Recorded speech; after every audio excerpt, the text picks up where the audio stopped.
അസ്സലാമു അലൈക്കും വറഹ്മത്തുള്ളാഹി തആല വബറകാതുഹു.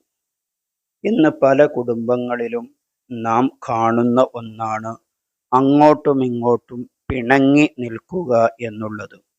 ഭാര്യയും ഭർത്താവും തമ്മിൽ പിണങ്ങി നിൽക്കും. മക്കളും ഉമ്മയും ഉപ്പയും മറ്റു കുടുംബ ബന്ധുക്കളൊക്കെ അങ്ങോട്ടും ഇങ്ങോട്ടും പിണങ്ങി നിൽക്കുന്ന ഒരവസ്ഥ നാം കാണാറുണ്ട്. ഇതിൽ നിന്ന് നമുക്ക് മോചനം ലഭിക്കണം. കുടുംബ ബന്ധങ്ങൾ മുറിച്ചവന് സ്വർഗത്തിൽ കടക്കുകയില്ല എന്ന് ഹബീബ് സ്വല്ലല്ലാഹു അലൈഹി വസല്ലമ തങ്ങൾ നമ്മെ പഠിപ്പിച്ചതാണല്ലോ. അതുകൊണ്ട് തന്നെ ആ കുടുംബ ബന്ധങ്ങളൊക്കെ നമുക്ക് ഇണക്കി ചേർക്കണം. അങ്ങോട്ടും ഇങ്ങോട്ടും പരസ്പരം സ്നേഹം വർദ്ധിക്കാൻ വിശുദ്ധ ഖുർആനിലെ 2 ആയത്തുകളാണ് ഇന്ന് നിങ്ങൾക്ക് പരിചയപ്പെടുത്തി തരുന്നത്. വീഡിയോ പൂർണ്ണമായും കാണുക.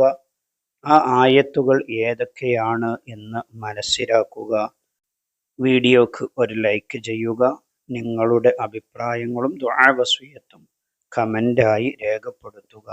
ഒരു മാഷാ അല്ലാഹ്, അൽഹംദുലില്ലാ എന്നെങ്കിലും കമൻ്റ് ചെയ്യാൻ വേണ്ടി ശ്രമിക്കുക. ബഹുമാനപ്പെട്ട ഇമാം യാഫിഈ റളിയല്ലാഹു അൻഹു അദ്ദുറുൻ നളീം എന്ന കിതാബിൽ പറയുന്നത് നമുക്ക് കാണാം. ഭാര്യയും ഭർത്താവും അതുപോലെ തന്നെ മറ്റു കുടുംബ ബന്ധുക്കളുമൊക്കെ അങ്ങോട്ടും ഇങ്ങോട്ടും പിണങ്ങി നിൽക്കുന്നുണ്ടെങ്കിൽ സൂറത്ത് യാസീനിലെ 8, 9 ആയത്തുകൾ ഓതുക. അഊദു ബില്ലാഹി മിനശ് ശൈത്വാനിർ റജീം. ബിസ്മില്ലാഹിർ റഹ്മാനിർ റഹീം. إنا جعلنا في أعناقهم أغلالا فهي إلى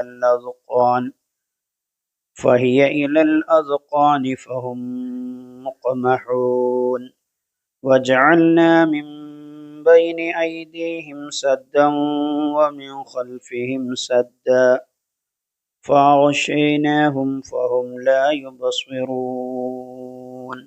ഈ 2 ആയത്തുകൾ ഓതി ദുആ ചെയ്താൽ ആരുമായാണോ നാം പിണങ്ങി നിൽക്കുന്നത് അവരുടെ മനസ്സിൽ അല്ലാഹു തആല നല്ല കൃപ നൽകുകയും അവരുമായി കൂടുതൽ അടുക്കുകയും ചെയ്യുമെന്ന് ബഹുമാനപ്പെട്ട ഇമാം യാഫിഈ റളിയല്ലാഹു അൻഹു പറഞ്ഞത് നമുക്ക് കാണാൻ കഴിയും. അതുകൊണ്ട് തന്നെ ആരുമായാണോ പിണങ്ങി നിൽക്കുന്നത് അവരെ കരുതി അവരെ എന്നിലേക്ക് അടുപ്പിക്കണമെന്ന ഉദ്ദേശത്തോടെ നാം ഈ ആയത്തുകൾ ഓതി ആത്മാർത്ഥമായി ദുആ ചെയ്യുക.